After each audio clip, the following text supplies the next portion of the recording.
Greetings, everyone. Good evening, and welcome to the fourth session of Discourses with Dr. Vladimir Yatsenko.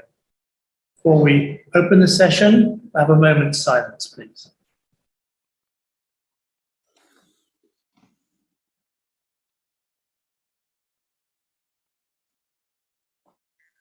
So, greetings, everyone. Yesterday we looked at Sankaya, and today I understand we're looking at the faculties of consciousness of the Gita. Is that right, Vladimir? Yes, of course. Yeah. Okay. We look into the Gita's constitution of the text and how Gita approaches it, yes. So over to you, sir. Right, thank you. So, as you remember, we mentioned that Sri Aurobindo speaks about this in his overview of Indian culture, the foundations of Indian culture, that there were four major syntheses of knowledge. That was Veda, Upanishads, Gita, and Tantra. Now we arrived at the Gita's formation. And Gita, in some way, is a unique formation, as you know, yes? Because, first of all, it is a part of Mahabharata, which is the biggest epic literature ever created in human history. There are 18 volumes, huge volumes, yeah, like 120,000, 124,000 verses. It's a huge number. And it is very rich. And as you know, everybody loves Mahabharata, all the stories about Pandavas and Kauravas and their relations, Draupadi, Karna, all these great heroes, Bhishma, they are all in the memories of Hindus. And of course, there is Krishna in between, doing all his mischievous kind of work. And Gita is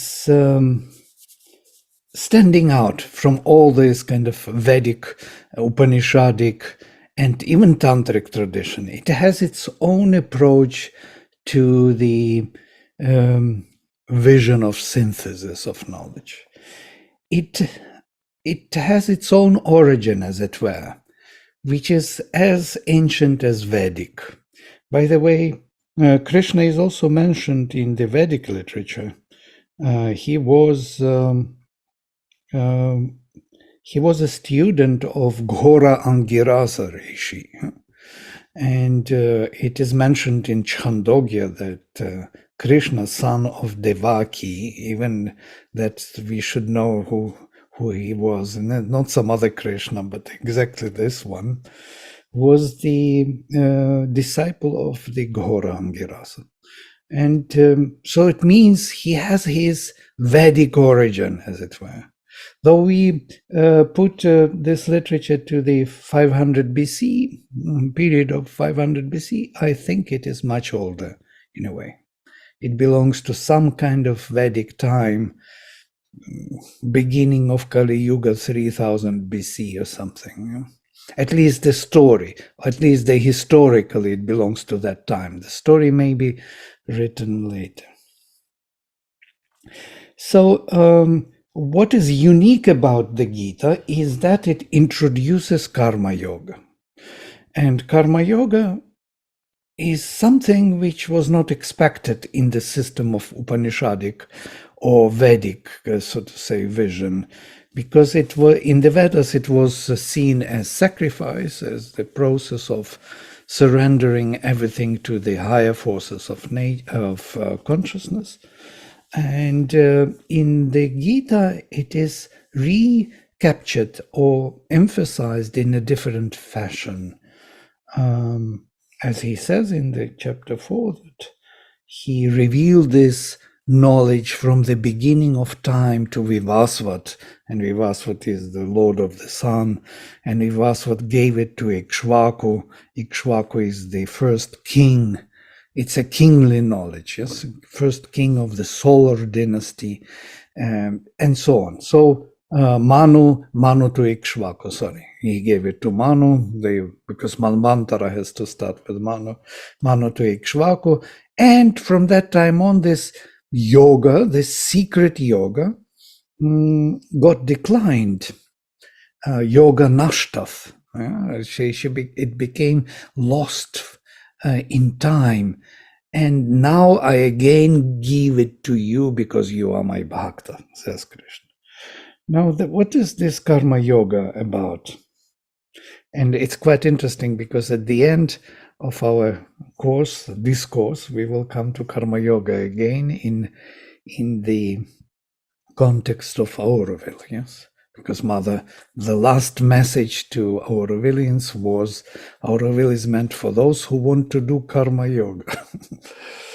Take work and do it as yoga. This is the message, and this is the secret knowledge of the Gita. We will have to look into this karma yoga section, because jnana yoga, bhakti yoga are quite clear to us, but karma yoga is very special. So, but before going into this, I have two presentations today. I have to kind of overview the structure of the text. It's important in some way. So I prepared this, the triple path of the Gita presentation. And if we look at the composition of the Gita, we will see that it has three major sections. Yeah?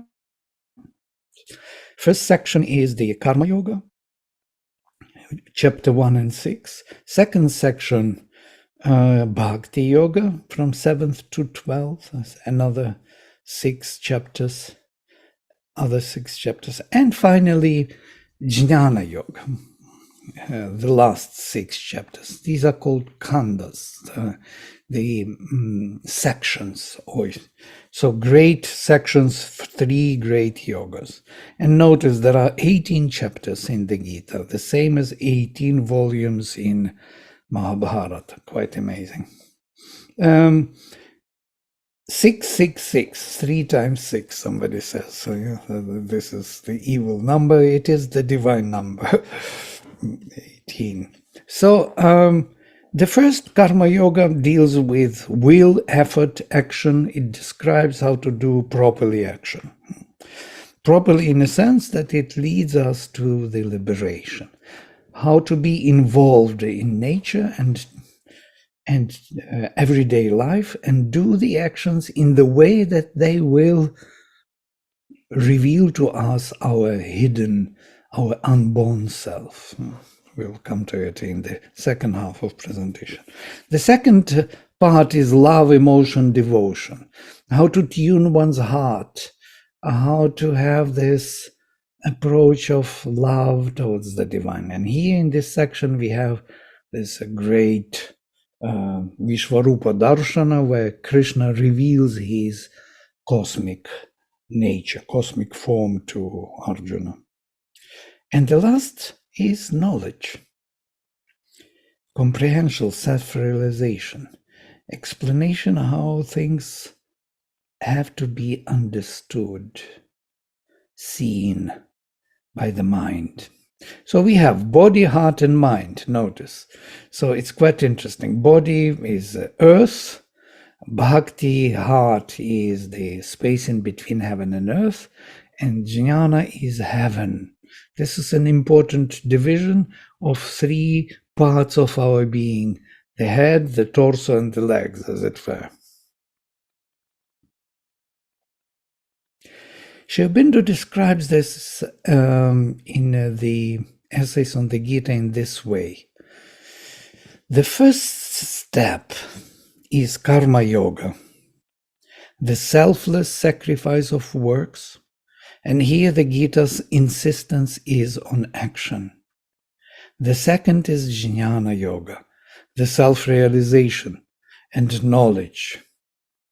So from the earth we jump to heaven, notice, because the jnana yoga is the heaven, this self-realization, the realization of unborn self. So the second step is jnana yoga, self-realization and knowledge of the true nature of the self and the world.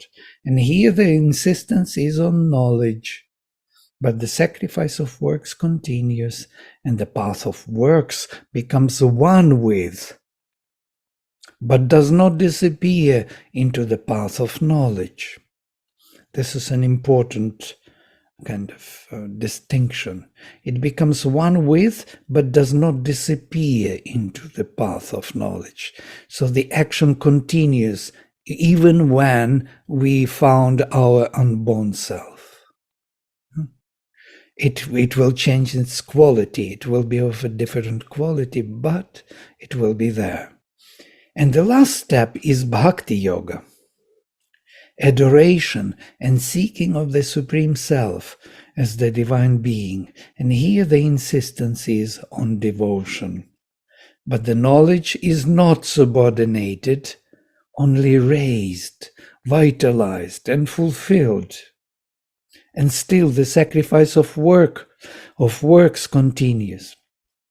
The double path becomes the true way of knowledge, works, and devotion. And the fruit of the sacrifice, the one fruit still placed before the seeker, is attained. Union with the divine being and oneness with the supreme divine nature.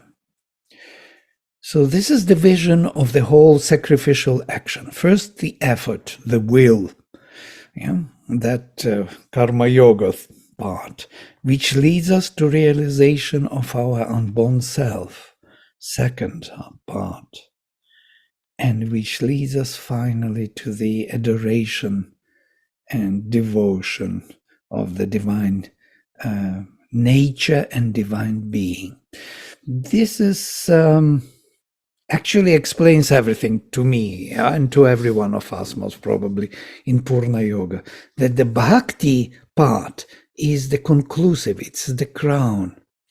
So the question is, why then the bhakti section, the bhakti yoga, is put in the middle of the Gita? Yeah?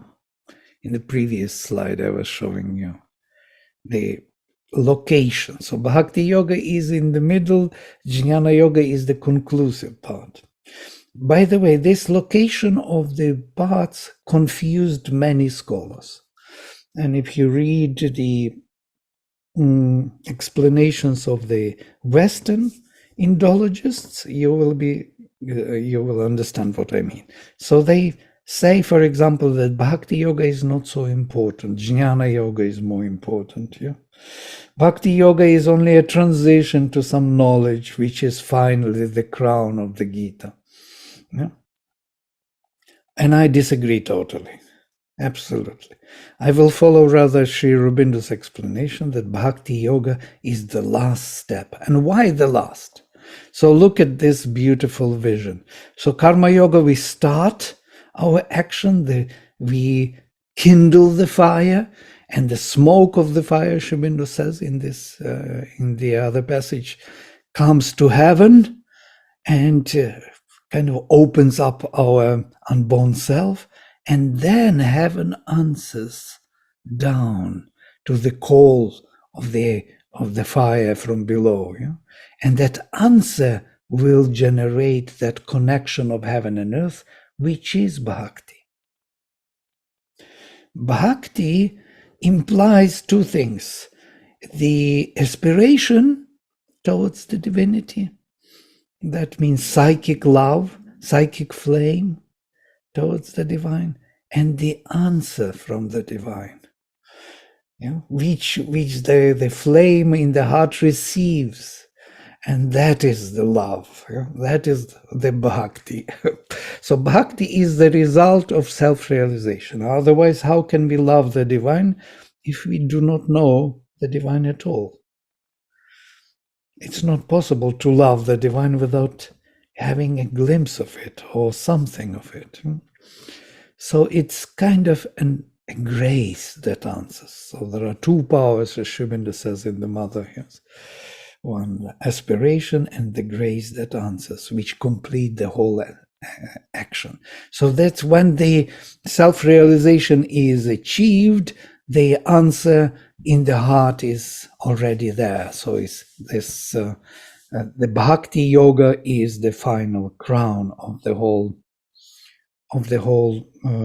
Gita, Purna Yoga, and that's why they have Vishvarupa Darshana in the Bhakti Yoga, where Krishna reveals his universal nature.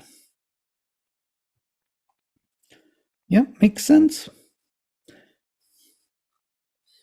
I hope I'm not totally radical here. Okay, so what is interesting about these three is I will just make overview from other perspectives. So if you look at the whole movement of French Revolution and American Revolution, actually American Revolution was first, French was second, it seems. So these three were announced by the Masons, by these Christian mystics, as three major realizations of humanity: liberty, equality, and fraternity. And you will find immediately, Sri Aurobindo explains this, and Napoleon, he has a very beautiful article on Napoleon I would recommend everybody to read about these three. Liberty is the freedom of individuals which leads to the necessity of equality of all individuals.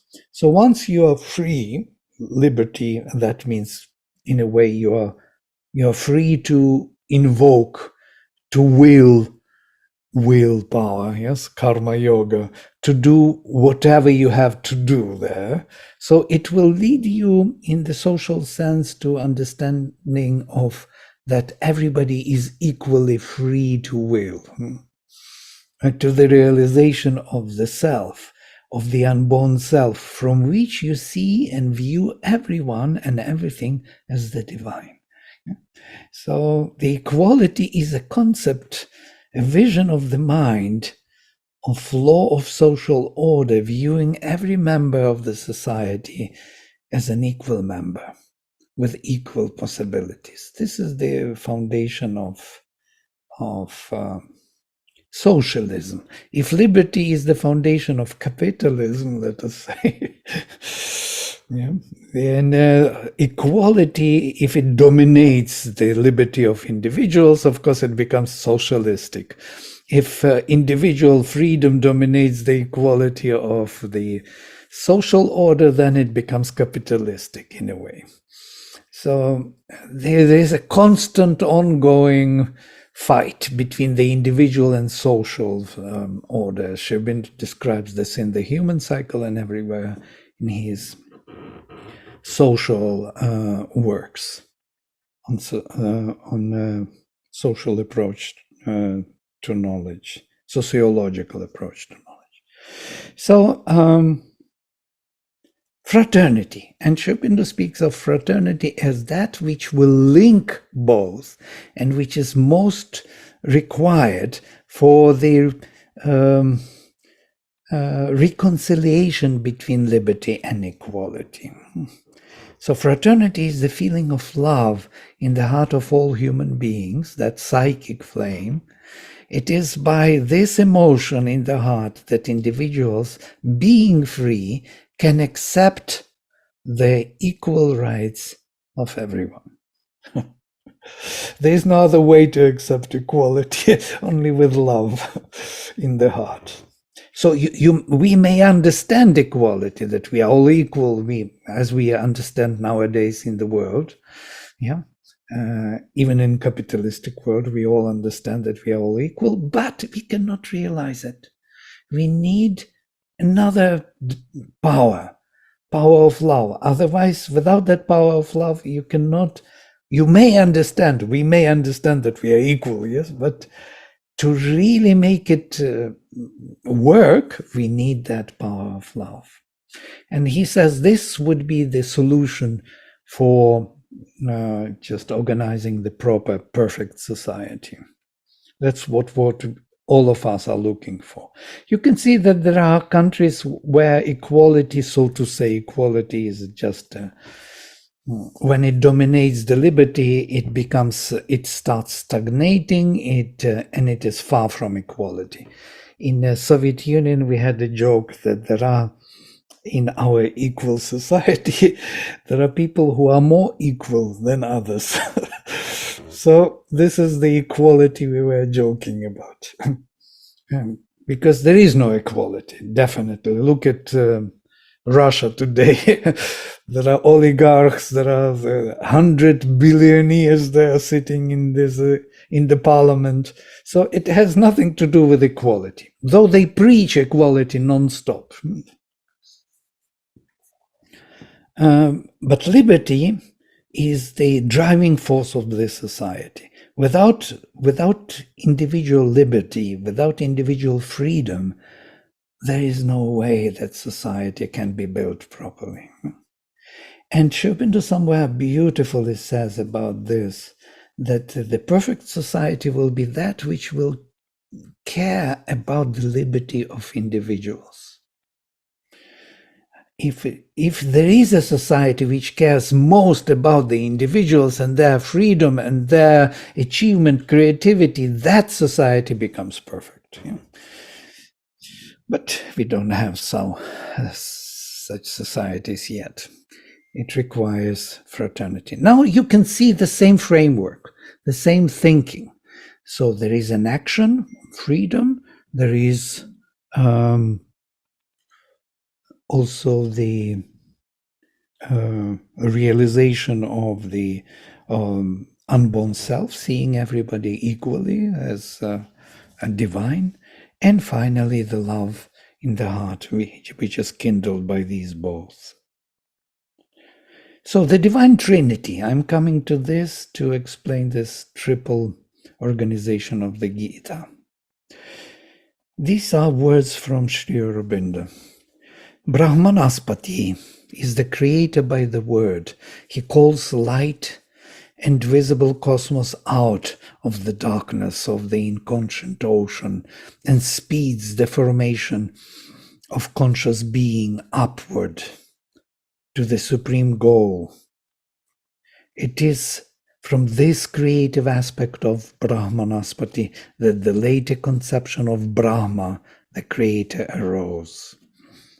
He gives this overview in The Secret of the Veda.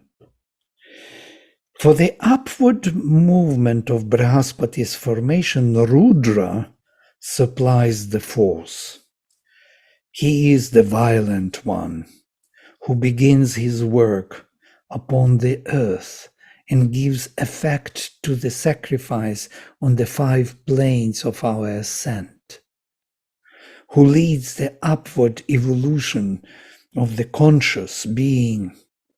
His force battles against all evil, smites the sinner and the enemy, intolerant of defect and stumbling. So the fire is, Agni is his son. It is rising from below. It is Rudra who holds on his shoulders the whole nature, and the fire is rising. That force is needed for the word of Brahmanaspati to form it and to reach to heaven.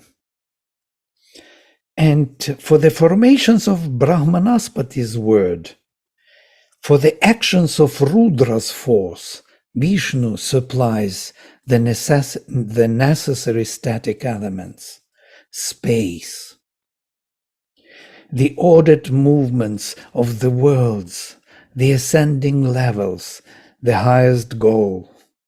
He has taken 3 strides, and in the space created by the 3 strides, has established all the worlds.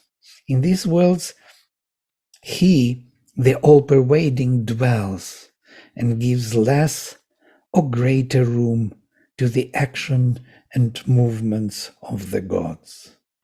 So the gods are usually always coming to him to rectify the boons of Rudra or Shiva.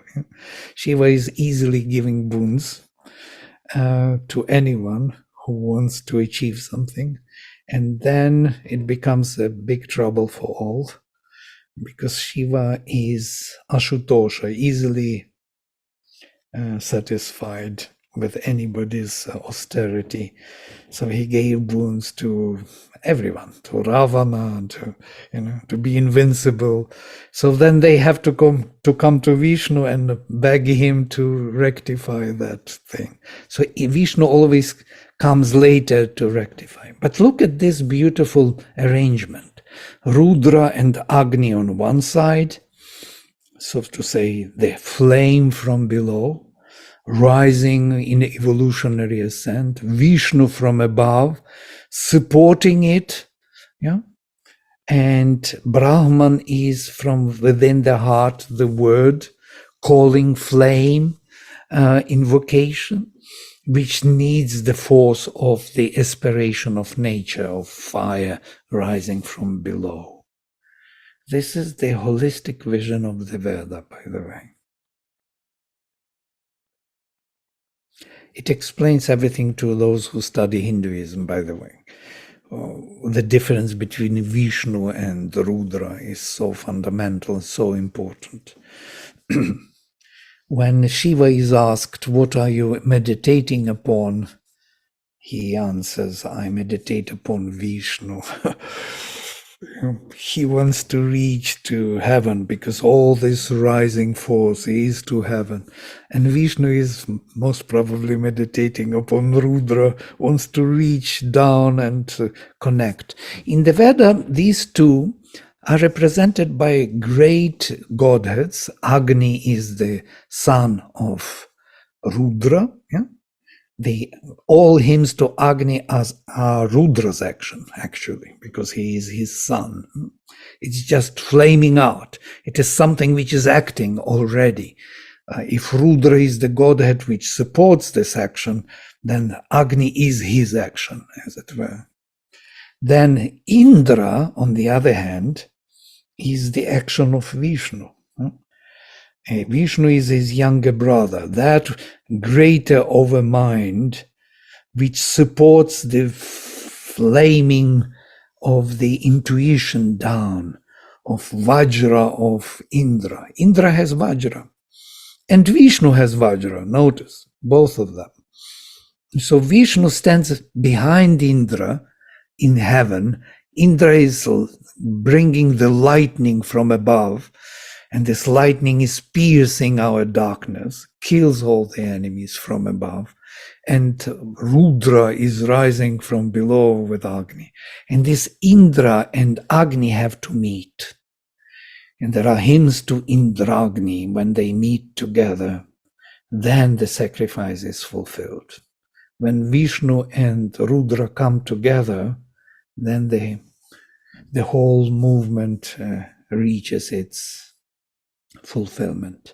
But it can be done only with the help of Brahman, Brahmanaspati, Brihaspati in the Veda. Because when the flame is reaching to a certain level in the middle range between heaven and earth, in the mid-air, then it needs a direction, because this aspiration from below is for the betterment of all, as it were. It's impersonal, but the word makes it focused, makes it personal, makes it kind of directs it what it wants. Yes? So the mantra directs the aspiration of Agni, the force, towards heaven, and then it can reach heaven, and then Indra can answer. I do not know whether it makes sense to you, but it's exactly what Sri Aurobindo is explaining in The Secret of the Veda, these three different movements, why the rishis are the sons of Brahmanaspati or Brihaspati, because these are the formations in the word, in the intention of the heart, to direct the force towards heaven. And then the union can take place. Again, we have something of the kind which can explain where the Gita is coming from with these three sections. Here they are in the Veda. They are also in Puranas, these three great deities of Puranas, of Brihaspati, of Shiva and Vishnu. Yes, I just explained this. We don't need to go. Now I want to come to the Rig Veda, the last hymn of the Rig Veda, the hymn of message to humanity. I will not read the whole hymn, only 2 verses. The second verse and the last one. Only 4 verses in the hymn. Samgachatvam, go together. Samvadadvam, speak together. Samvomanansi janatam, may your minds agree together. Deva bhagam yatha purve sanjanana upasate, as the first gods sat together, agreeing to take a portion of the work or sacrifice in the creation. The same you, this is the message to humanity. Go together, speak together, think together. Let us say like this, simplify. And the last verse. Samani va akutih, samana hridayani vaha, samanam astu vomano yatha bhaksu sahasati. May your will in the body be uniting. May your aspirations of the heart be uniting. May your mind be uniting. As in your common well-being together. These are the last words of the Veda. There cannot be better message. But what is interesting is that these 3 portions go together, speak together, think together. Again, the same formation of the action, movement, the magic structure of consciousness, if we take Gepsarian language, speak together the heart, because the mythical structure is revealing the word, the myth. And then may your minds be together. So we have the 3 levels, the will, the heart, and the mind. And especially the last verse is making it very clear. So may your will in the body be uniting. May your aspiration in the heart be uniting instead of the word. And may your mind be uniting.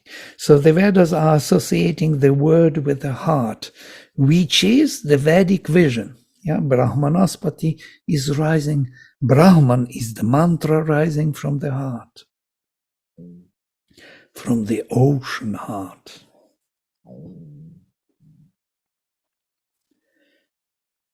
Okay, I will stop here, pause here for observations, questions.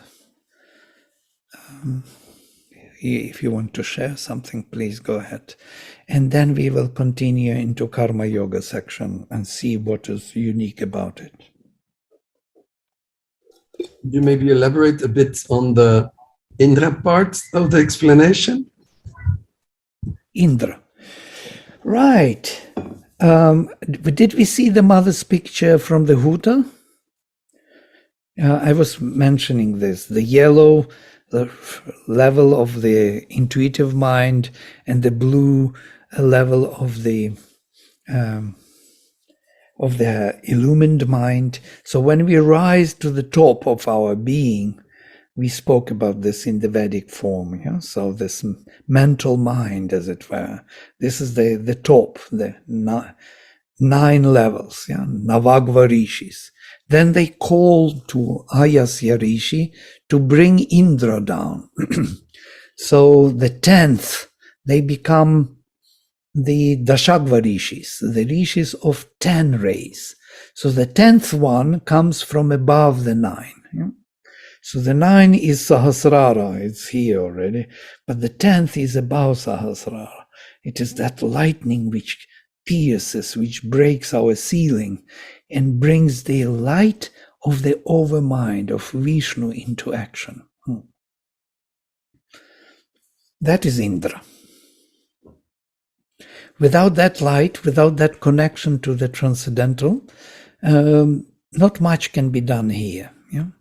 Even enemies, the real enemies in the darkness, cannot be destroyed.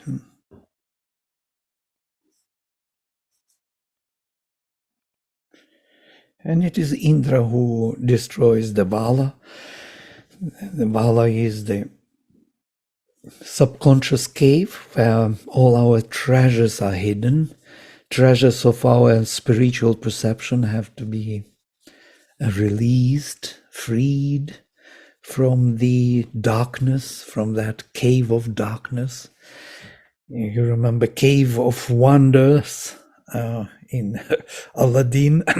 In that cave there is all our treasures hidden in the subconscious cave. And we need Indra, we need the transcendental lightning to come and to pierce and to destroy the cave. And then all the treasures will be released. And our seemingly ordinary life changes into the spiritual. You could, did you have a chance to read the supramental sense?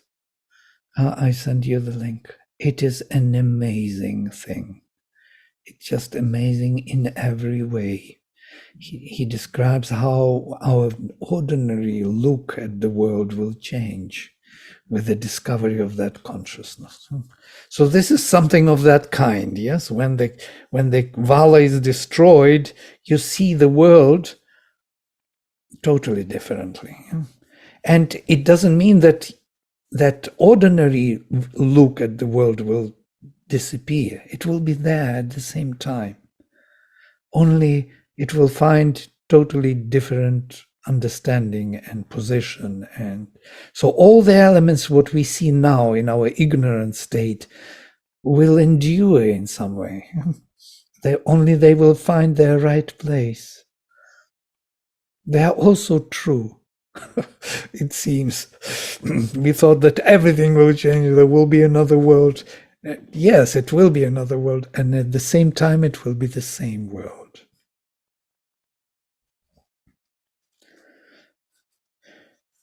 So Indra is that lightning which, as Sri Aurobindo beautifully describes in the Self of Mind.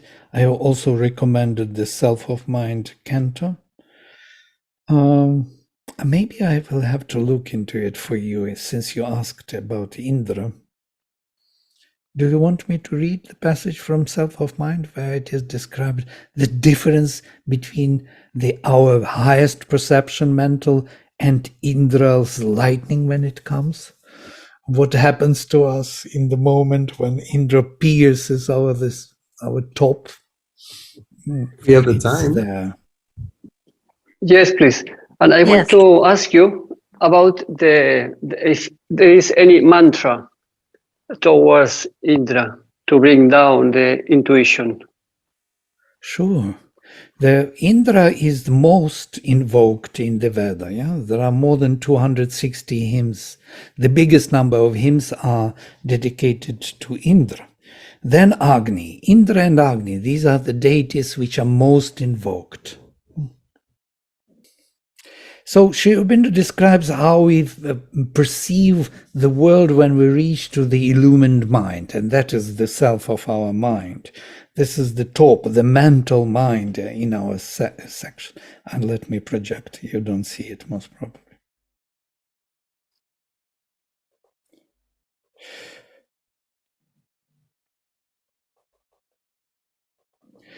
So this is the Canto 13, Book 2. Now, when he reaches to the top of our capacity of understanding of the Sahasrara chakra opens, as it were. At last, there came a bare, indifferent sky, where silence listened to the cosmic voice, but answered nothing to a million calls. You've reached that nirvanic state. The soul's endless question met with no response. total indifference. An abrupt conclusion ended eager hopes, a deep cessation in a mighty calm, a finish line on the last page of thought, and a margin and a blank of wordless peace. There paused the climbing hierarchy of worlds. He stood on a wide arc of summit space, alone with an enormous self of mind, which held all life in a corner of its vasts. Omnipotent, immobile, and aloof, in the world which sprang from it, it took no part. It gave no heed to the paeans of victory. It was indifferent to its own defeats. It heard the cry of grief and made no sign. Impartial fell its gaze on evil and good. It saw destruction come and did not move. This is the type of mind, yeah? Everything is equal to it.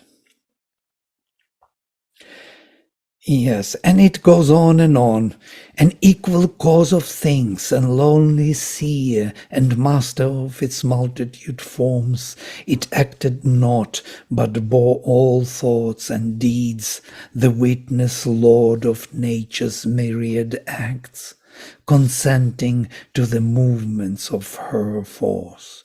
Purusha's kind of a witness, or mental Purusha in this case. But then, I will skip all this. I will come to where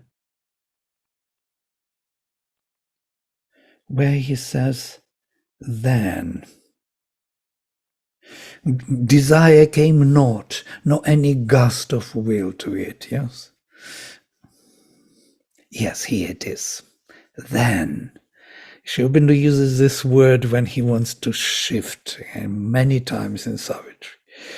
So his soul had peace. This is the end of the story. There he could stay, the self, the silence won. His soul had peace. It knew the cosmic whole. This is the realization of the illumined mind. Then, suddenly, a luminous finger fell.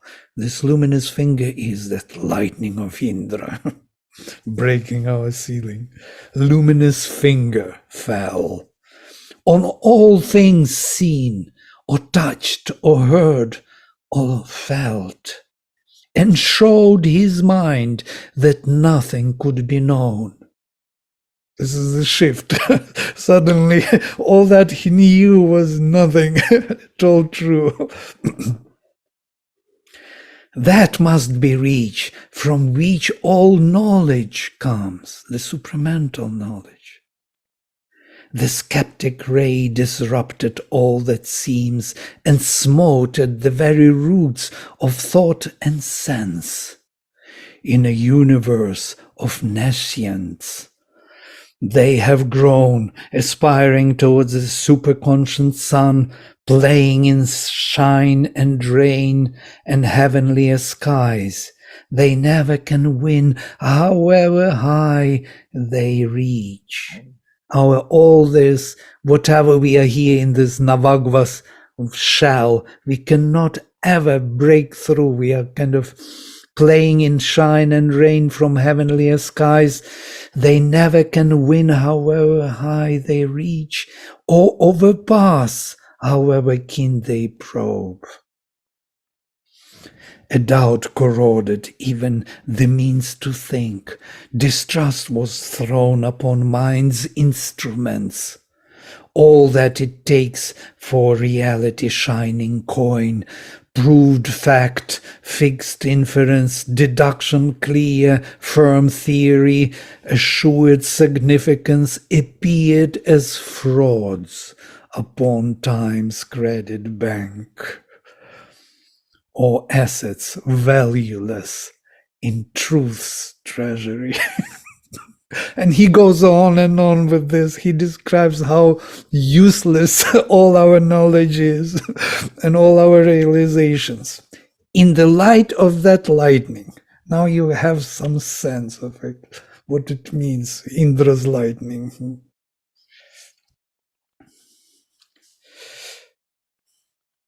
So you asked about Indra.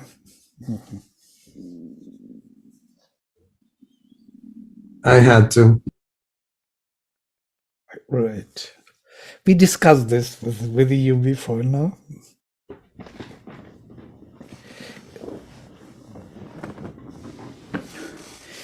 All right. So is there anything else? No? Or we move into the number 2 presentation on Karma Yoga. I'm somehow flying through that. There's so much material and I want to cover everything from the Veda to integral yoga within 6 presentations.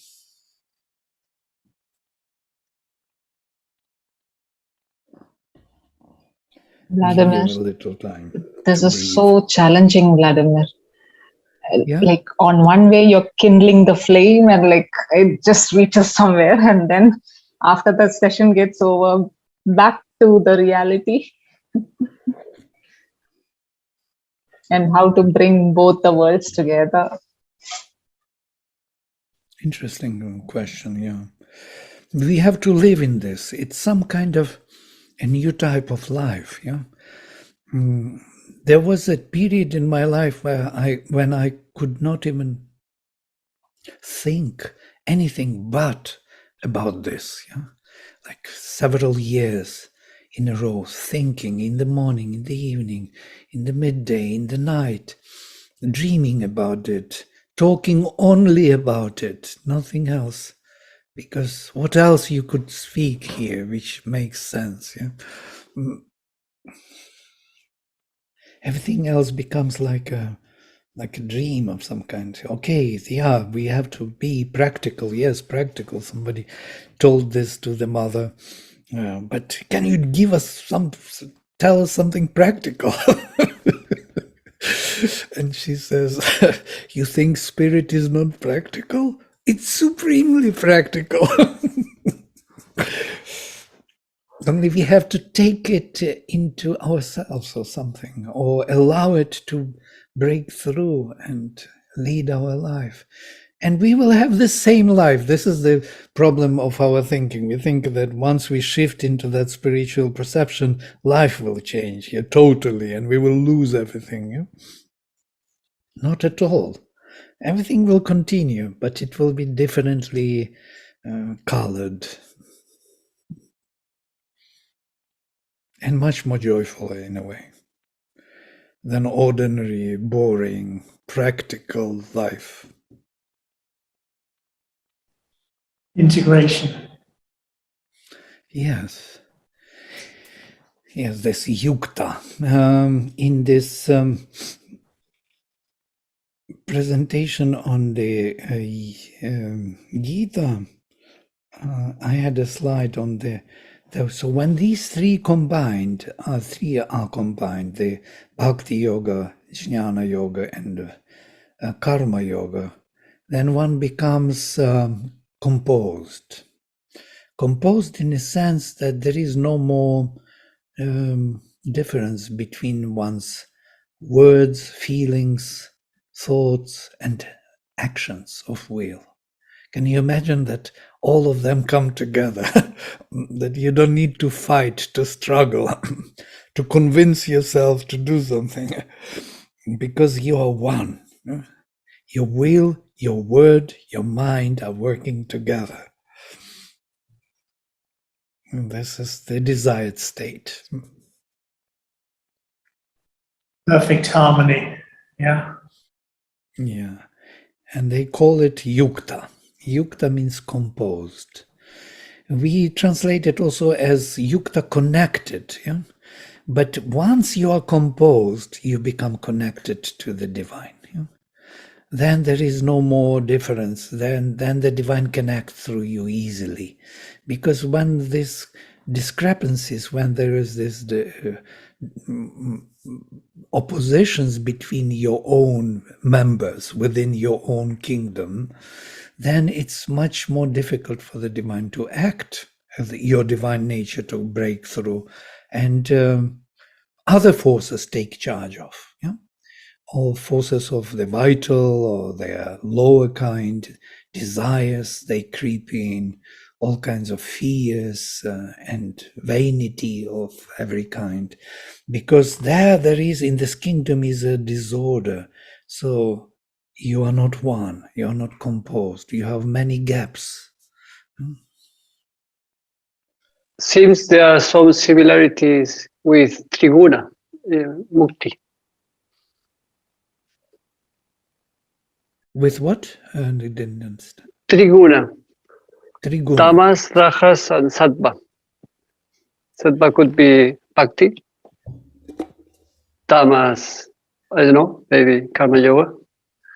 And Rajas, Jnana Yoga. At the end, the equilibrium is similar. Yeah, equilibrium is more like equality, I think. Well, it's three gunas. They are the foundation of nature. Yeah? They act. Of course, there is always a kind of resemblance, some kind of allusion of, because these gunas are also compared to tamas with Shiva for some reason, though it is very difficult to compare tamas with Shiva. He is just the fire. So all these comparisons are made in Indian literature, but I'm not sure whether they are so correct in a way. All right. Okay, so we exhausted the topic. Let's go straight to the Karma Yoga. So this is the second half of my presentation on the Gita today. Liberation through action. So in the Gita, he says, I was already mentioning this, Imam vivasvate yogam proktavan aham avyayam. I said this, I spoke this Gita, this yoga, karma yoga, to Vivasvat, to the Lord of the Sun, this imperishable avyayam yoga. I gave to Vivasvat. Vivasvat gave to Manu, Manu to Ikshvaku. Evam parampara praptam imam rajarshayo viduh sakalene hamahata yogo nashtaf parantapav. And so over time it was exhausted and was lost. Sa evaya maya tedya yogav prokta puratanach bhakto si me sakha cheti rahasyam chetat uttamam. And this yoga is given, declared from the beginning of time, is now given to you, because you are my bhakta, my friend, and I give to you this rahasyam uttamam, this highest secret. So this karma yoga is the highest secret. That what the purpose is, the meaning of it is that that we can be spiritual while acting. You remember we discussed that we can be either perceptive or active. It's very difficult for us to connect both, to be totally perceptive and to be active at the same time. It's either or. The moment we start moving, we forget, we disconnect from the inner perception. The moment we want to perceive the deeper sense, this deeper presence in us, self, we stop moving, we close our eyes, we stop breathing, we stop thinking, because we want to reach deep into ourselves. So how is that at all possible, to be active and to be perceptive? And that's why he says rahasyam uttamam, the highest secret, supreme secret. We take it for granted. We take it very easily, karma yoga. But karma yoga is the most amazing gift to humanity, by the way.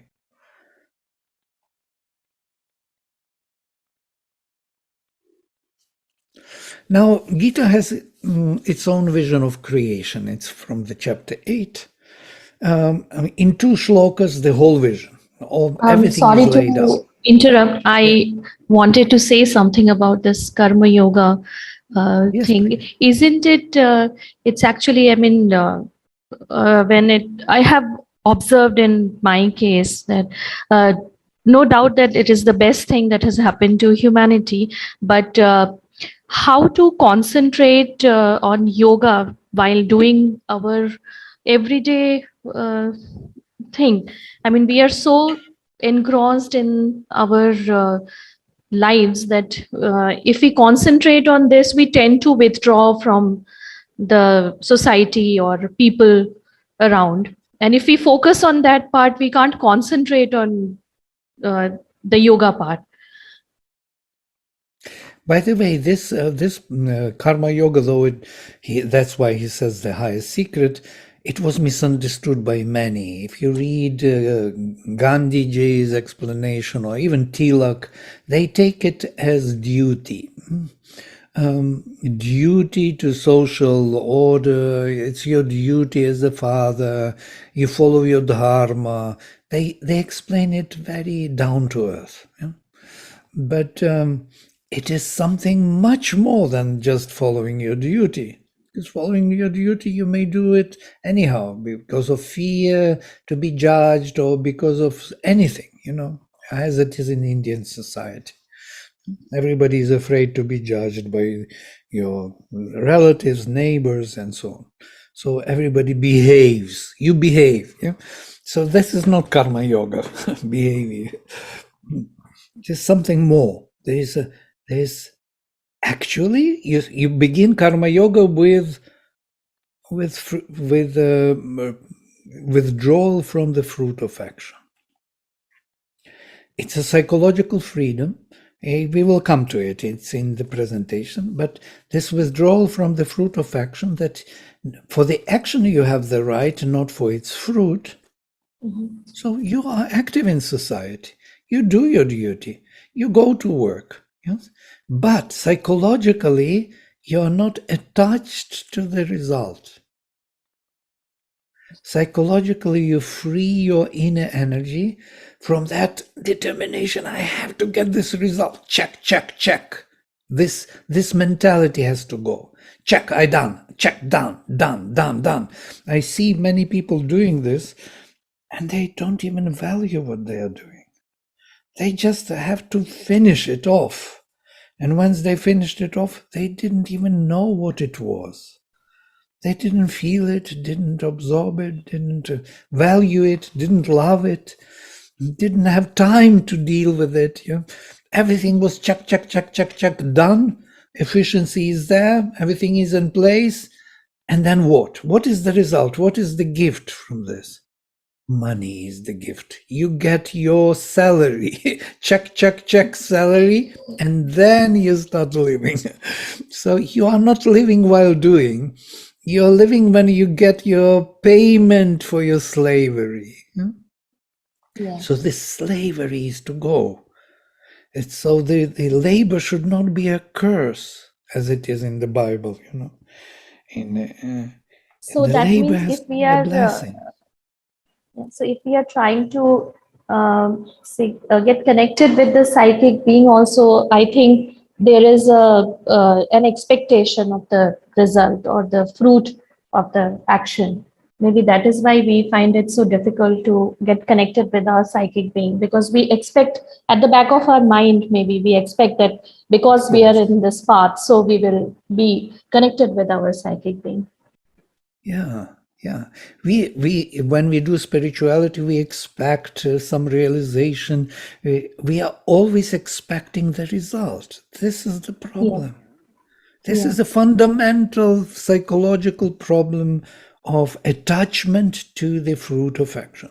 And that is actually taking away our witness, our Purusha's energy into nature. Nature absorbs, takes away our self-awareness. That's how we lose it. Vladimir, I have another doubt. Now, each one of us are at our own levels of consciousness. So, if we perform our work at at that moment, whatever highest level we can actually understand or think, can it be the truth for that moment? And can it be integral? I mean, I don't know whether I'm putting it properly. Of course, integral, it is always integral, only we don't see it, yes? We are not participating in this integrality because we do not have the consciousness to see that everything is here integral. Even if you go in the wrong direction, nature will readjust all the directions immediately. Yeah? It is a living organism which is readjusting every movement in somebody made somewhere movement and you are readjusting it already. Yeah? So we are all in this constant readjustment. But to be free from the fruit of action is a psychological freedom. Yeah? Yeah, I love check. Check is the way of thinking, yes? This is my list for today. Okay, this I did. Okay, so did I live at all? No, I didn't. I don't even remember what it was. Every day a full list of checking. And then what was that? What my life was about, yeah? So I totally delegate my consciousness to the action and to the result. And I think when I get the result, it is the way to live. It's not. Yeah? Psychologically, I'm not saying that we should not have a plan. I'm not saying that we should not have check even. I'm saying psychologically, I have to be free from it. I don't say that we should not do it, should not plan. It's very, very difficult to keep that psychological poise. So in today's commercial environment, it's incredible. How to live this karma yoga. It's such a challenge, but it has to. It's a practice. It's a practice. Yeah. One has to start practicing it. Practicing. Yes. Okay. Whatever the result, let us say like this. Whatever the result, I'm doing the action the best I can, the most perfect. If you're in a centered environment like the ashram or something like that, it's yeah, it's easier. It's easier. Absolutely. That's why. Yeah, I just because I used to work in the financial industry myself. I was enslaved, to this world, and it's incredible. I think you said it so well, like not being attached to the outcome. That's yes. Yeah, whatever the outcome, I do my best. Well, letting go of expectations. Yeah. But expectations, yeah, you have a plan. You want to realize certain things, but the action is more important than the result. If we can re-emphasize onto the action than the result. This is the first freedom, by the way. It's only the first. There are three. Well, the first freedom is to emphasize the action, not the result. Once you mastered that, and you love your activity more than what is coming out, because what comes out is not really yours. It does not belong to you. It belongs to nature, it belongs to humanity, it belongs to the world. Yeah? Everything what you achieved, realized, is not your property. It does not belong to you. So there's freedom from attachment to property, to copyright, to this, to that. Who said this? Whose idea it was? When you watch these movies, was it my idea or his? They are just wondering when they are working in this environment, competitive all the time. Who is better? Who is faster? and so on and so forth. Because it's all result oriented. It's very exhausting and it kills all our life. We have nothing left at the end. And ultra competitive as well.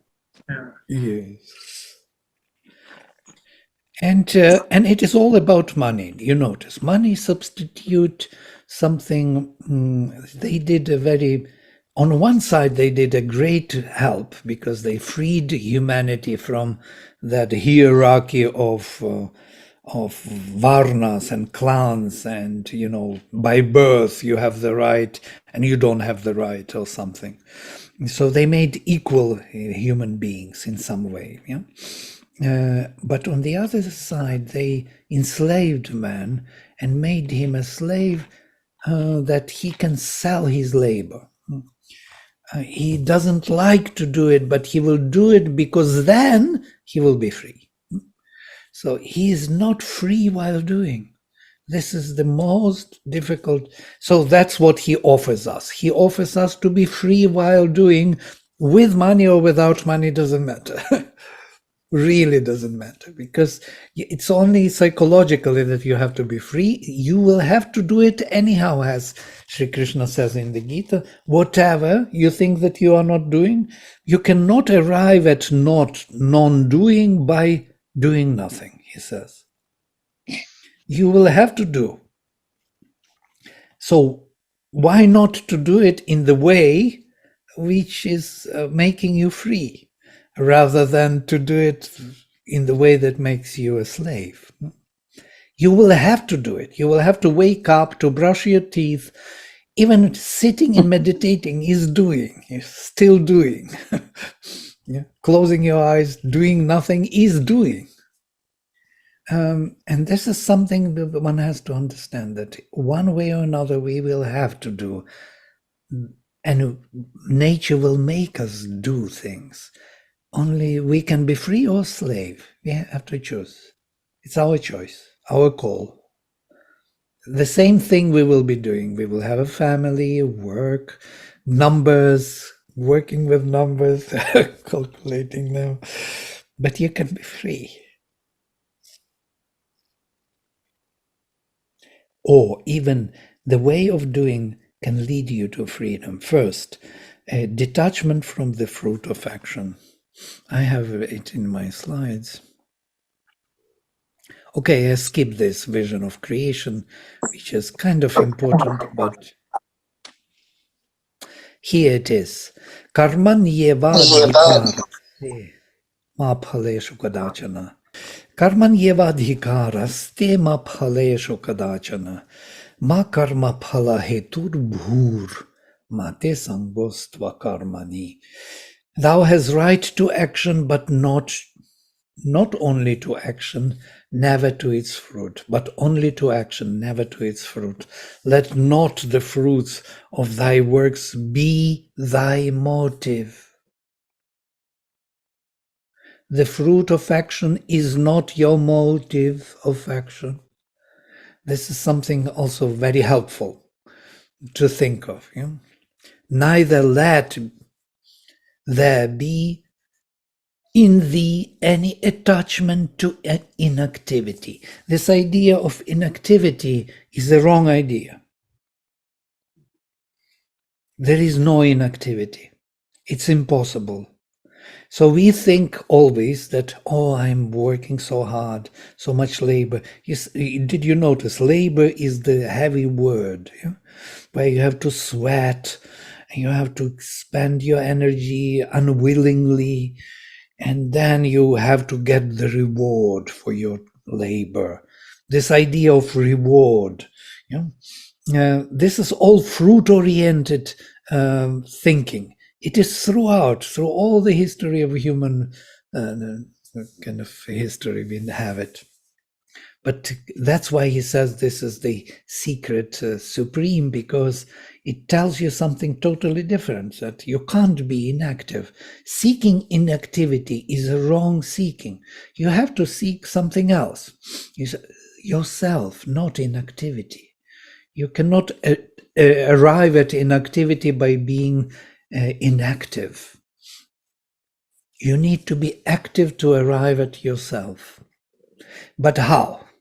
And that is there. So fruit of action has to go. It should not be your motive of your activity.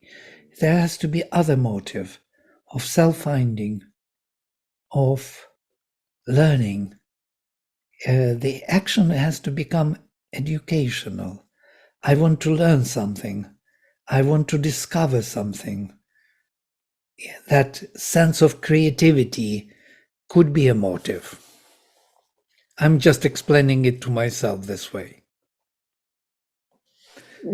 Nowadays, there is another leverage system through the data. It's not only money, now it's data. Data, followers, statistics. The press is so hard. Yeah. But I think it's the same. There are fruits. Are the fruits. Or money or reputation or whatever. Yeah. Reputation is money. Everything is money at the end. Yes. Why you need reputation? Because of. So it's altogether connected to the false presentation of oneself in the society. That society will love you, take you as you are. Yes. You have to earn your place in the society, to be secured, to be, and so on. So here is another very interesting thing from the secret knowledge. Karmendriyani samyamya aste manasasmaran indriyarthan vimurhatma mityacharah sauchyate.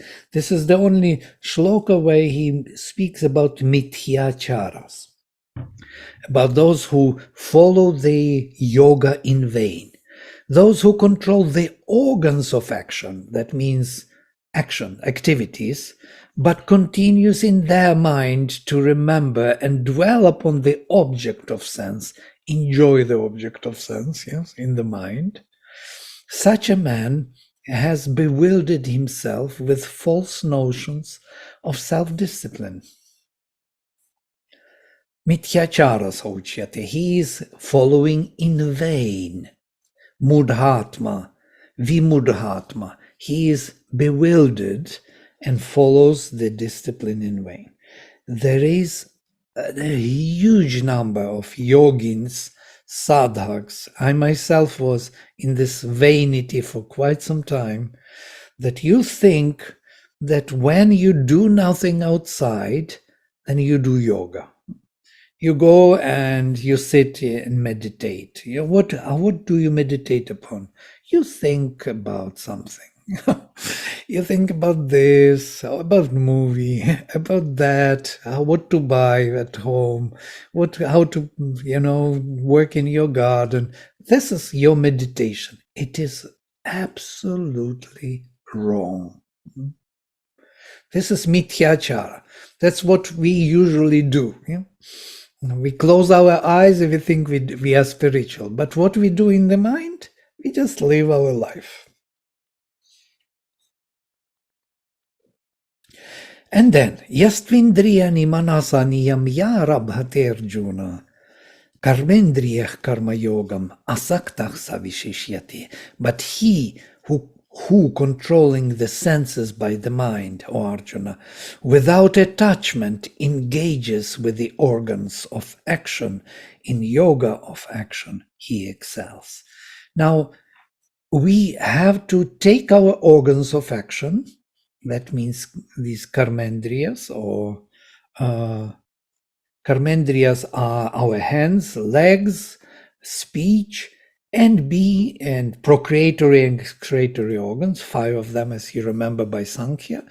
And we have to engage in life. We have to live. But we have to live in a karma yogic way. That means freedom from the fruit of action, first freedom. The second freedom will be from the modality of action, which I have to mention now. So first is psychological freedom from check, from this way of finishing things. The second freedom is freedom from the chosen modality of action. So I will do this. I love this work. I love playing music. I don't care what the result. So I'm already free from the fruit, but I love to play music. But I love to play music my way. This is my way. So this my way becomes a chosen modality or egoistic modality in which I want to enjoy the action. But this is another attachment which we have to get rid of. There should be a freedom from my way. There should be freedom to choose any way and discover oneself. Oh, I didn't do this way ever. I never cooked this way. I don't know this thing. I will try it out. I don't like to do this way, but I will do it because I want to see how it will, what I will learn from it. Yeah. So being free from the chosen modality is the second freedom. And the last freedom will be the freedom from actor. Here it is. Prakritih kriyamanani gunaih karmani sarvashah ahankara vimurhatma kartaham iti manyate tattvavitu mahabaho gunakarma vibhagayoho gunaguneshu vartante iti matva nasajjate. While the actions are being entirely done by the modes of nature, so to say, by the gunas, yes, these very gunas, he whose self is bewildered by egoism, by ahankara vimurhatma, thinks that it is his, I, which is doing them. Kartaham, I am the doer. Iti manyate, thus he thinks. He thinks this is what all of us are bewildered. This is the most difficult thing to get rid of, to be free from, and it is the third level. So the first is fruit of action. Second is modality, the choice by which I have to do the work. And the third is the very idea of the actor, that I am the doer. I do things, yes. I am free from action. I'm free from the fruit of action. I am free from the modality. I do the action. This is the last kind of anchor to the nature. Nature is still buying our Purusha, holding it, yeah? Not allowing it to be free. But the moment you free that last connection, then you become really free. But one, Almighty One, who knows the true principles of divisions of the modes and works, realizes it is the modes which are acting and reacting on each other and is not caught in them by attachment. These are Sri Aurobindo's translations. Guna guneshu vartante. Gunas are rotating in gunas, thus thinking he is not attached to the actions. So he sees how gunas are rotating in gunas. He says, oh, now there was an active stage of nature. Now it is tamasic. Then now it is sattvic. The stages are constantly mixing and changing. So he views them in the most abstract way, how nature is acting through you, and you are part of that activity. Your body, your mind, your vital is constantly managed by the gunas of nature. You are inclined, you are hungry now, you go to eat. You are now sleepy, you go to sleep. But it's not you who is hungry, it's not you who is sleepy. It is nature who is making you hungry and sleepy and so on. So once you see that, then you become free while acting. And this is the most difficult, of course, and the highest level of freedom.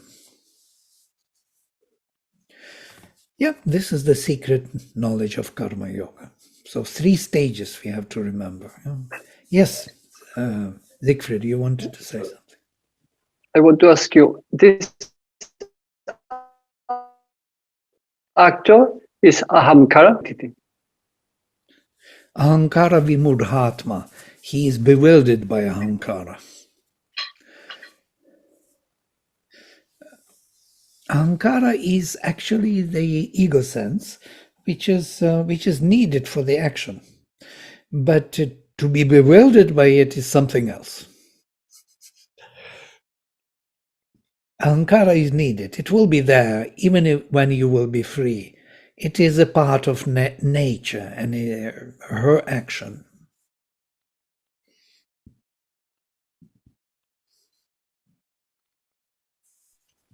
Then the actor is referring to the egoism, isn't it?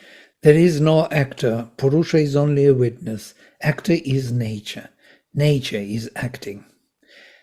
This is the way to liberate oneself while acting. So that's his secret knowledge. So if one wants to be active and liberate oneself, one has to arrive at this psychological freedom. See how nature arranges everything, with you included. All the stages within your own movement and action and modalities and so on and so forth. And then you find the unborn self in you, which is constantly witnessing it, looking at it, smiling at it. Whatever nature proposes, whatever nature does to you, she will be doing something to you. Yeah? But you are not the doer. This is the freedom through Karma Yoga. Once you become free from this, then there will be other stages coming on the way. So it is not the final liberation or the final achievement in the Purna Yoga. It is the first great achievement where you jump from Karma Yoga to Jnana Yoga. You realize oneself. You find your unborn self. But there is more. There will be bhakti. There is more. There will be anumanta. There will be sakshi, anumanta, and ishvara finally. Yeah? And by the way, Krishna speaks of these stages. He will say that upadrashta, then there will be, that is sakshi, then there will be anumanta, then bharta, the supporter of nature, and finally the bhokta, the enjoyer of everything what nature does. But these are the stages which will come later after this liberation is achieved. Without this liberation, those stages are useless to talk about. So one can be active and perceptive and find oneself through action as the means of self-liberation. One can, if one wants to, of course. It's a technology of consciousness. It's not something religious. Notice, there is no religion, there's no worship, there's no mantras, nothing. This is a psychological attitude.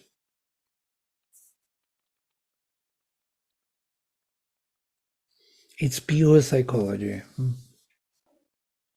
I left you speechless, I guess. Yeah, you have actually. It's a wonderful session. Really, really enjoyed that. Yeah, Gita is great. I've never, yeah, it's beautiful. Thank you, Vladimir. Yeah. Om Sarve Bhavantu Sukhinaha Sarve Santu Niramaya Sarve Bhadrani Pashyantu ma kaschit dukkha bhag bhavet. Om Shanti Shanti Shanti. Hari Om.